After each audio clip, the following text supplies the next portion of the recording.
Bismillahirrahmanirrahim. Assalamualaikum warahmatullahi wabarakatuh. Pemirsa yang dirahmati Allah, marilah kita simak ceramah dari Buya Syakur Yasin dengan tema Rahasia tentang Rezeki. Sebelumnya marilah kita bersolawat terlebih dahulu. Allahumma sholli ala Sayyidina Muhammad wa ala ali Sayyidina Muhammad. Marilah kita doakan semoga almarhum Buya Syakur Yasin semua amal ibadahnya diterima Allah Subhanahu wa taala. Amin ya rabbal alamin. Assalamualaikum warahmatullahi wabarakatuh. Bismillahirrahmanirrahim. La haula wa la quwwata illa billah. Asyhadu an la ilaha illallah wa asyhadu anna Muhammadar Rasulullah. Allahumma shalli ala sayyidina Muhammadin wa ala alihi wa sahabatihi ajmain, ma ba'd. Yang saya hormati Bapak Kepala Sekolah Pak Haji Muhaimin, yang kebetulan tidak hadir, Bapak Guru, Ibu Guru semuanya. Ini Al-Hikam ini sebetulnya sudah banyak di antara teman-teman kita yang mencoba untuk menerjemahkan ke dalam bahasa Indonesia. Akan tetapi setelah saya lihat kira-kira 10 kitab terjemahan, termasuk ya Mustafa Bisri ya, itu banyak kali menerjemahkan, tetapi ternyata gagal dalam menerjemahkannya ini. Bukannya orangnya itu bodoh, tetapi memang kalimatnya sulit untuk ditransfer. Ini sulit untuk ditransfer. Yang kemarin saja, yaitu min alamatil i'timad 'alal amal nuqsan raja' inda wujudi zalal, itu terjemahannya muter-muter nggak jelas. Yang dulu itu kan maknanya kan begini: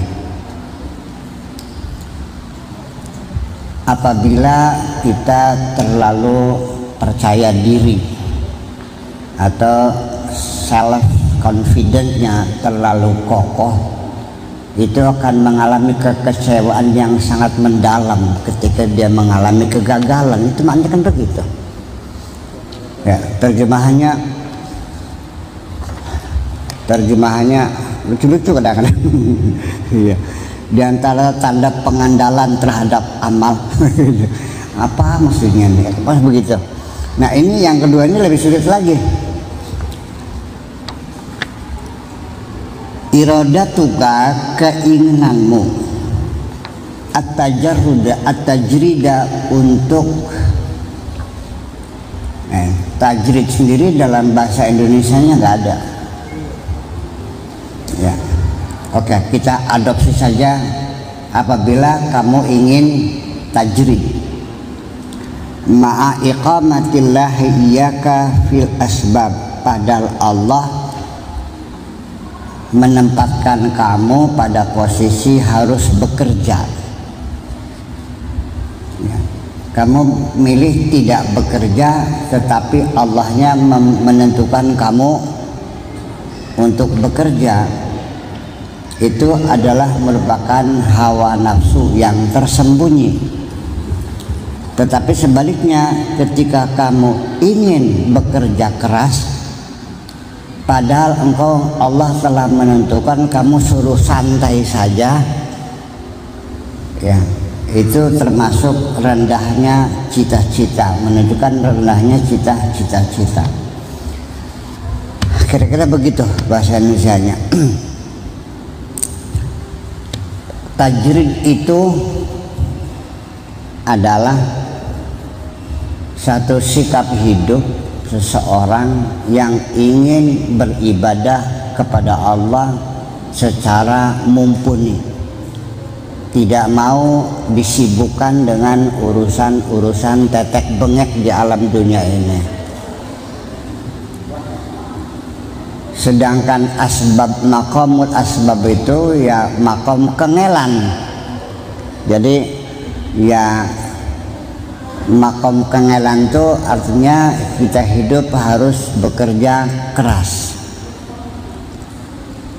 Mengapa demikian? Kata peribahasa, di dunia ini tidak ada yang mustahil, tetapi juga tidak ada yang mudah. Artinya asbab itu adalah kausalita, rentetan dari berbagai macam kausalita, dari proses tidak ada menjadi ada. Yuk sekarang kita melihat. Tadi saya makan nasi sama sayur apa, lodeh ya?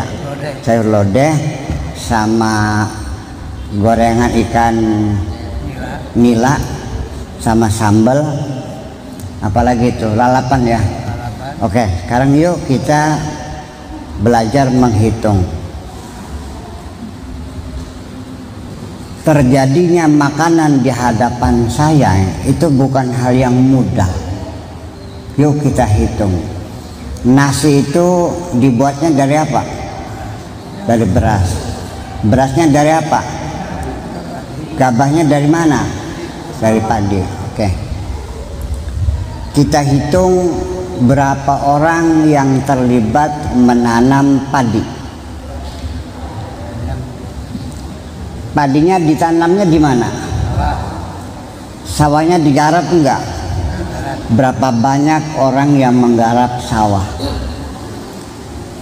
Bibitnya apa asal atau sengaja dibikin bibit dulu? Khusus bikin bibit dulu. Berapa banyak orang yang menyediakan bibit?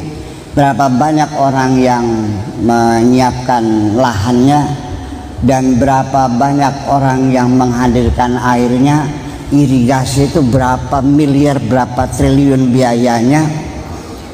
Kalau disedot pakai dompeng, dompeng itu yang bikin berapa, besinya dari mana, bahan bakarnya apa, solar, yang menghasilkan solar berapa orang.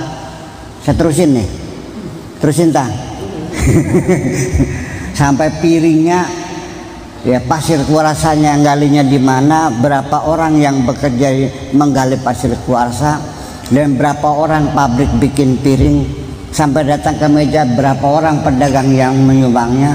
Mas, berasnya di gabahnya digiling, berapa banyak orang terlibat untuk penggilingan padi heller itu, dan berapa banyak orang yang terlibat ketika masak dengan gasnya siapa yang mengadakan, gasnya dari kompornya berapa orang. Saya kira berapa miliar orang yang terlibat menghadirkan nasi di depan saya ini. Itu semua adalah proses. Nah itulah namanya maqamul asbab, itu artinya ya melalui proses. Kemudian lagi, rizki itu sebetulnya dari mana datangnya?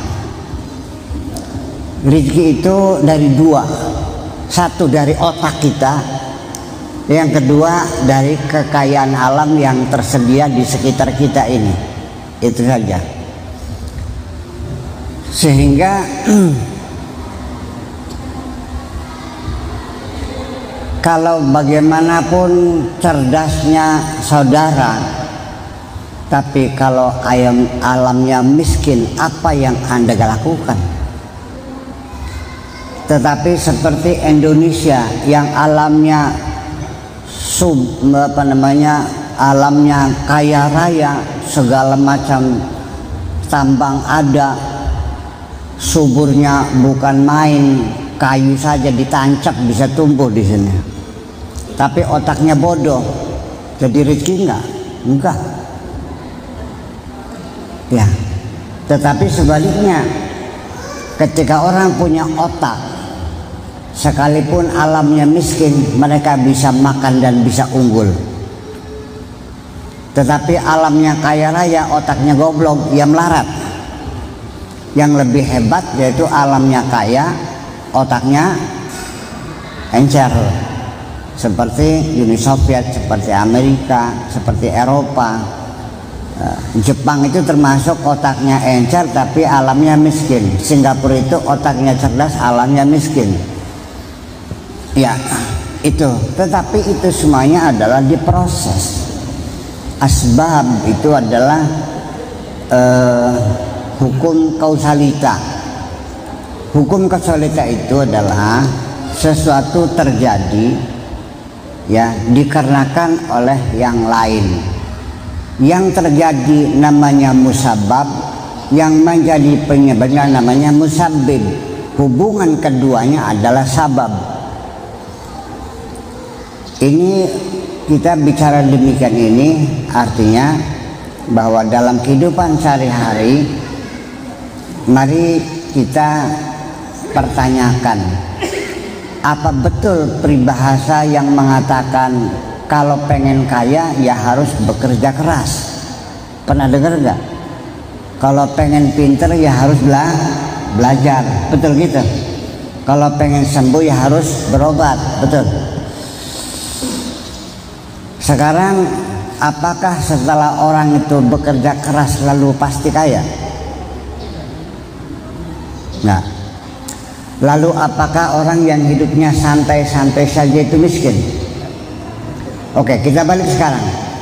Ada enggak orang yang bekerja keras tetap miskin? Ada.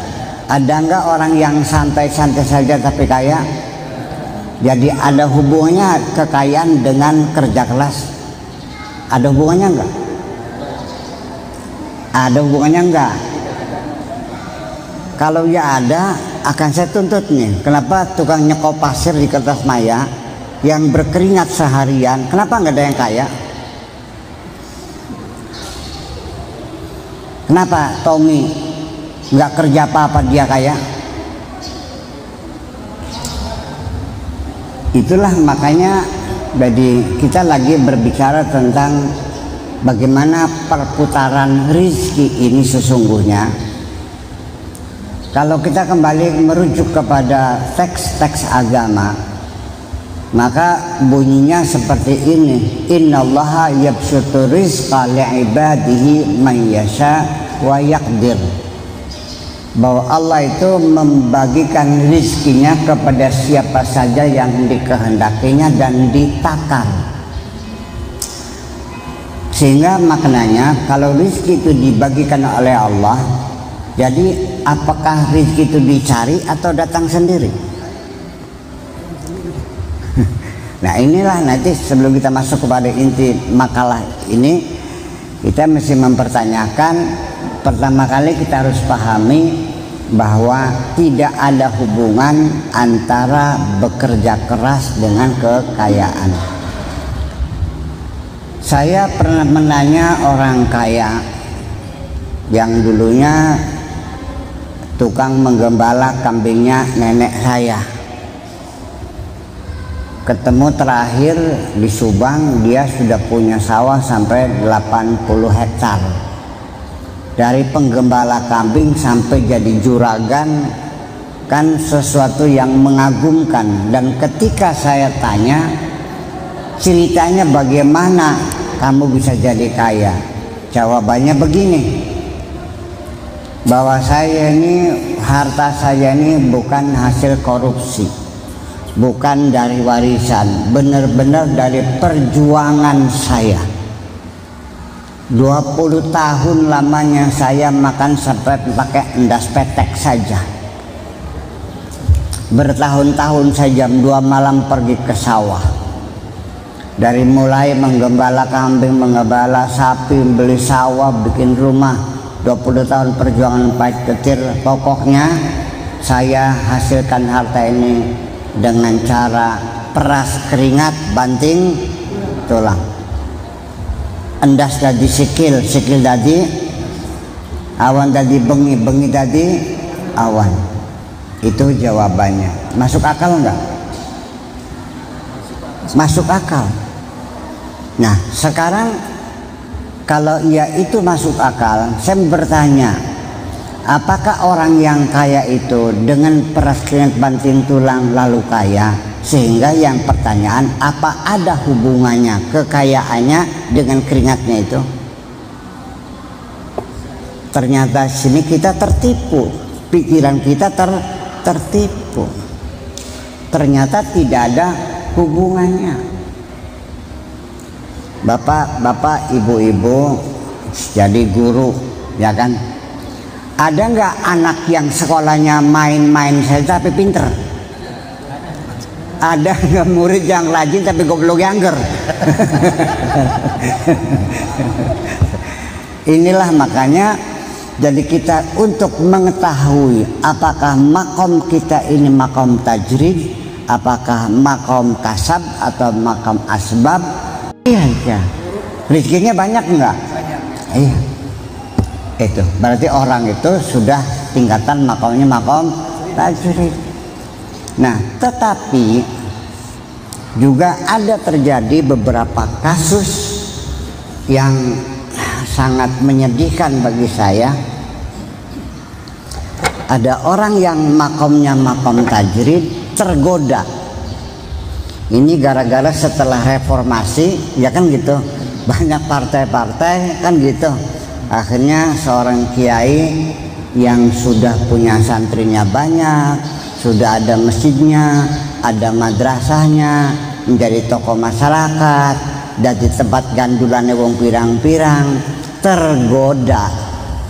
Akhirnya mencelat dari pengimaman, mencelat ke gedung DPR.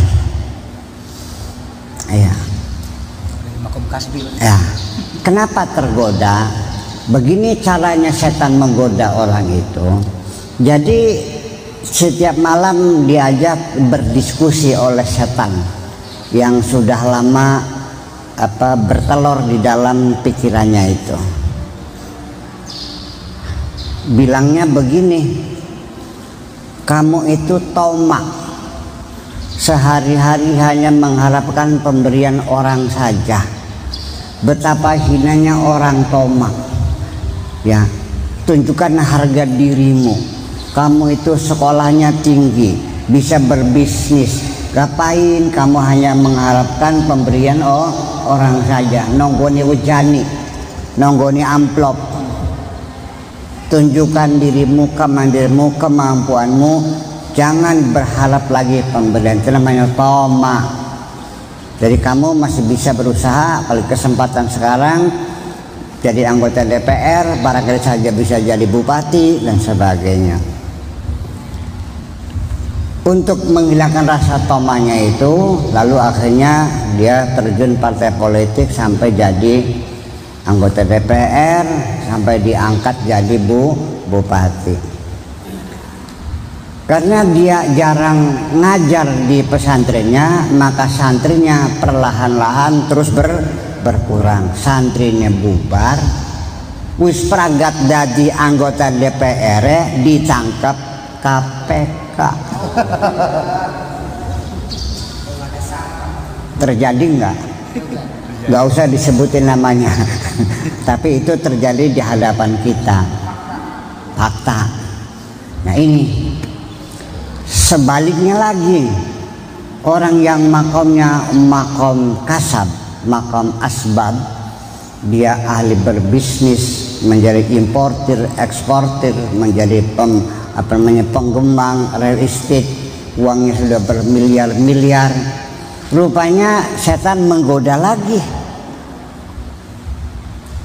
Kamu tuh goblok, ya kan? Pontang-panting mobil 30, padahal mobil 30 biji yang kamu duduki kursinya berapa? Bikin rumah sampai 17 kamar tidur, yang kamu tidurin berapa kamar? Satu meja masakan penuh, yang kamu makan berapa gram? Tuh lihat kiai, bayangkan. Dia makannya lahap, tidurnya lelap, badannya sehat, hanya ngewer-ngewer tasbih, enak banget, dekat dengan Allah, jiwanya damai, nggak pernah marah. Akhirnya dia bercita-cita ingin jadi waliullah. Bisnisnya ditinggal, pergi ke hutan bersama Buya Sakur, tetap di hutan. Iya. Akhirnya dunianya hilang semuanya, perusahaannya bangkrut, jadi walinya gagal, jadi gak wali dalban, menggandakan uang akhirnya. Nah ini maksudnya, ini intinya seputar itu. Kedua itu, Jadi artinya begini aja, jalani saja hidup ini seperti air mengalir. Kemana yang nyaman Anda rasakan, dan jangan sekali-kali Anda memutasikan dirimu sendiri. Ya, jangan dulu pindah ke bagian apapun, jangan pindah ke tempat kerja lain kecuali ada mutasi dari Allah Subhanahu wa ta'ala. Karena dalam proses sehari-hari Allah juga sering melakukan mutasi. Dari seorang pengusaha menjadi ulama besar, dari ulama besar menjadi pengusaha. Tetapi karena yang memutasikan Allah, ketika jadi pengusaha ya berkah, ketika jadi ulama ya berkah. Begitu pula ulama yang dimutasikan jadi pengusaha, ketika jadi ulama ya berkah, ketika jadi pengusaha juga berkah. Kalau tidak, jadi ulamanya bangkrut, jadi pengusahanya bangkrut juga. Nah, ini sehari-hari yang kita jalani. Oke. Lalu kita ingin mencoba menjelaskan makna tajrid yang lebih mendetail lagi, bahwa tajrid itu artinya independensi. Kalau jaroda itu kata-kata jim ro dal, tajrid itu karena diikutkan wazan fa'ala. Jarroda yujarridu tajridan, nassara yunassiru tansiran. Dalam ilmu sholab kita belajar namanya sulasi mujarrad, artinya fiil yang terdiri dari 3 huruf dan tambahannya dibuang semuanya, tidak ada tambahannya. Ghafara itu sulasi mujarrad, istaghfara itu sulasi mazid, tambahannya alif, sin, dan ta. Istaghfara. Begitu alif, sin, ta dibuang, tinggal jim, ro, dan dal, maka itu namanya fi'il sulasi mujarrad. Artinya dilepaskan semua.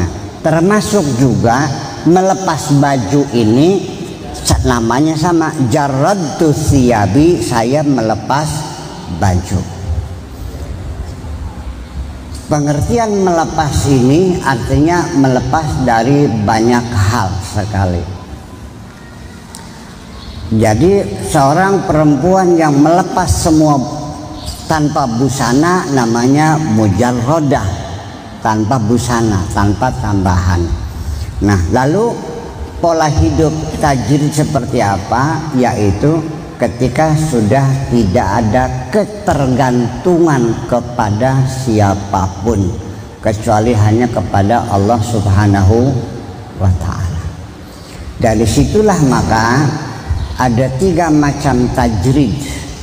Ada tajrid yang disebut tajrid zahir, ada tajrid batin, ada tajrid zahiran wa batinan.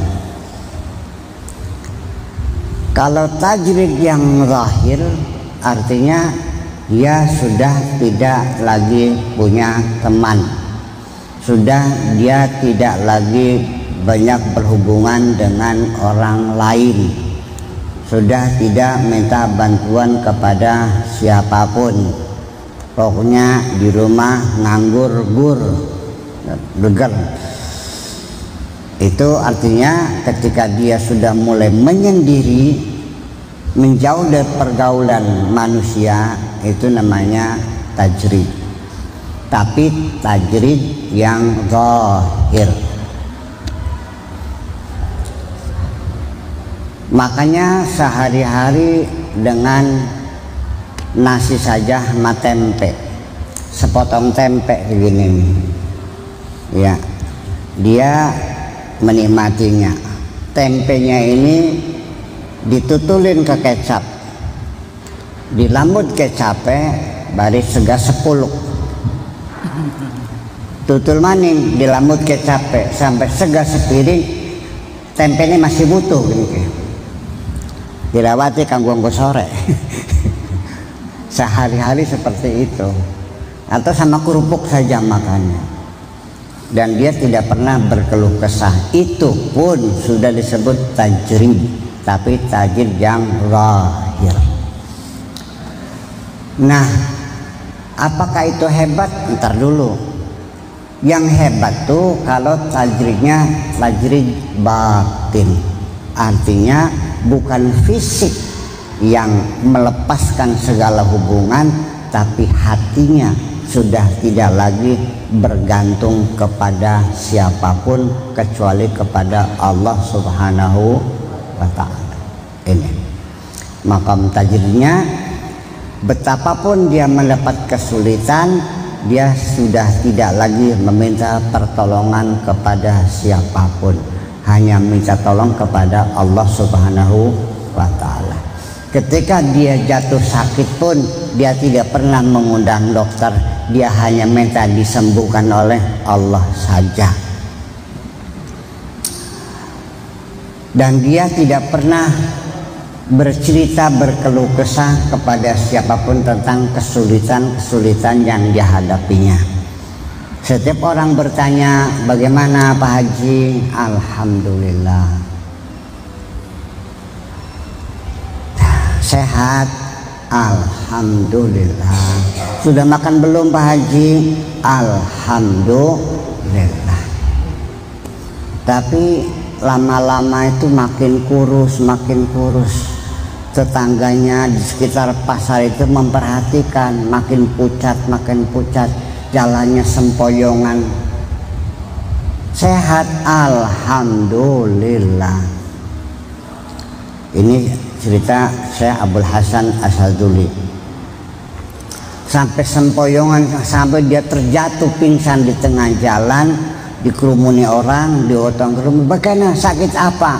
Alhamdulillah.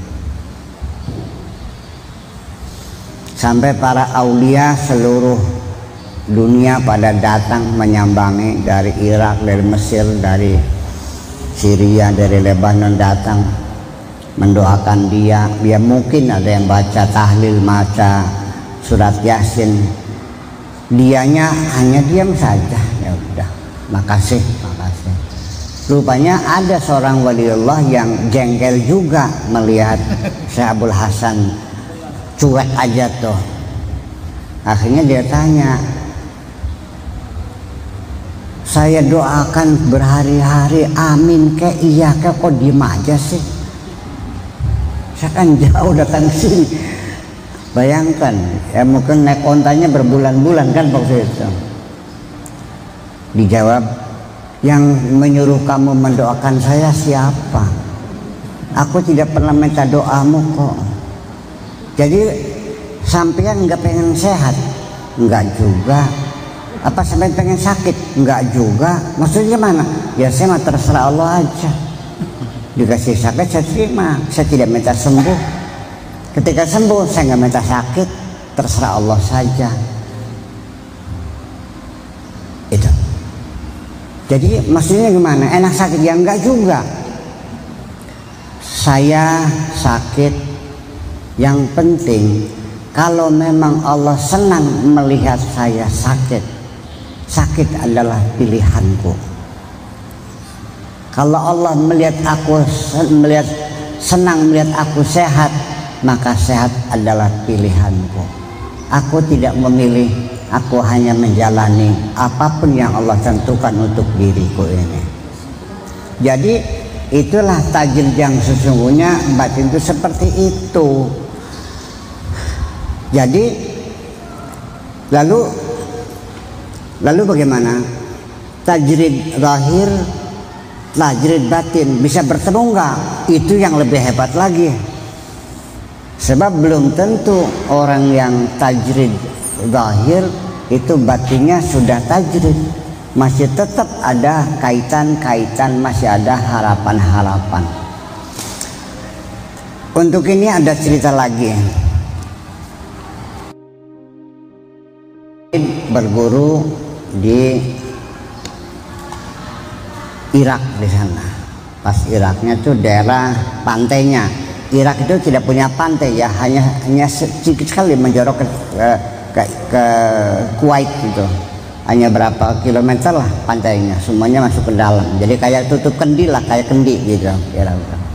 Nah di situ dia berguru pada seorang guru. Gurunya itu cukupnya saja dapat ikan 4 yang diambil 1, yang 4 bagi-bagi buat orang di desa. Besoknya lagi dapat 20 yang diambil cuma 1, cukup sehari 1 juga, yang lain bagi-bagi. Nah salah seorang muridnya itu lama berguru dengan dia bertahun-tahun.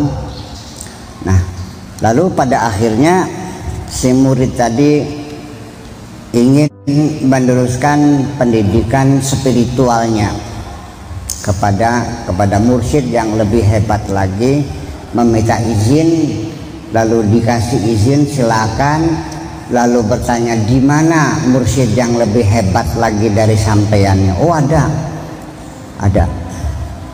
di mana? Di sana, di Sam dulu itu Syria, Lebanon, Palestina dan Yordan, itu adalah wilayah Sam namanya, di Lebanon. Di situ berangkatlah dia itu. Akhirnya dia itu mencari namanya, katakan Syekh Abdullah, mencari di kota itu. Nggak ada yang tahu Abdullah waliullah, nggak ada yang tahu. Nggak ada wali Abdullah di sini nih. Cuman ada satu-satunya nama Abdullah tuh di atas gunung tuh. Itu dia orang kaya raya. Akhirnya penasaran dah. Dalam pikirannya dia mencari guru yang lebih miskin lagi kan gitu. Ternyata sampai ke tempat rumahnya, ternyata rumahnya seperti istana yang luar biasa. Nambah sukar, apa iya ini masa wali rumahnya kayak istana begini. Tapi dia penasaran juga, ya ditungguin lah sampai dia datang. Begitu datang ternyata naik kuda kencana yang rodanya dilapis emas itu. Semakin gak percaya juga, masa wali penampilnya begitu. Tapi penasaran ya, disapa juga, sampean Abdullah? Iya, saya dari Irak, diutus oleh mursyid saya. Oh si Ano, iya silakan masuk. Begitu masuk ke dalam, rumahnya semuanya serba wah ya, lebih mewah dari istananya Ratu Elizabeth yang di Buckingham di situ ya, yang harganya sampai 4 miliar dolar harganya, serba wah semuanya. Semakin mengejut lagi, pembantu-pembantunya perempuan-perempuan cantik cerita semua, pokoknya sekakangnya Syahrini lah. Sekakangnya Syahrini mah bujang nih kan sekakangnya. Apa iya ini? Lalu akhirnya oleh sang guru ditanya, maksud kamu apa? Begini, saya ini mau pengen teruskan belajar dari kiai saya di Irak. Kalau bapak menerima, saya ingin belajar. Oh maaf, saya sudah, nah itu sudah dimutasi, sudah harus cari harta yang banyak. Jadi saya tidak sempat lagi mendidik orang. Jadi ya sebaiknya kamu pulang aja, digali saja, ilmu dia masih banyak yang belum kamu gali. Saya nggak sempat membimbing kamu. Paling-paling saya titip pesan saja kepada guru kamu yang di Irak. Tolong sampaikan kepada beliau, katakan bahwa otak nih jangan mikiri dunia saja. Kata wali yang rumahnya ke Isan itu mengirimkan pesan kepada seorang murid tadi untuk menyampaikan kepada gurunya yang di Irak, yang sehari kerjanya hanya jalikan. Isi pesannya, otakmu jangan mikiri dunia saja. inilah. Akhirnya sang bertiga, ya sudah minta doanya saja, saya pulang ke Irak lagi. Begitu pulang ketemu dengan guru di Irak, katanya, ada pesan apa dari guru kamu? Ya, dia nggak bisa membimbing lagi kan dia sibuk sudah berbisnis, setiap hari rapat melulu dengan raja-raja. Jadi saya suruh kembali lagi. Terus ada pesan apa lagi? Udah, nggak adalah itu aja, bohong. Sok bilang ada pesan apa lagi? Nggak ada lagi, jangan bohong, ada pesan lainnya enggak? Akhirnya dengan keberatan dia ceritakan bahwa Syekh Abdullah berpesan ke sampean, otak sampeannya jangan mikirin dunia saja.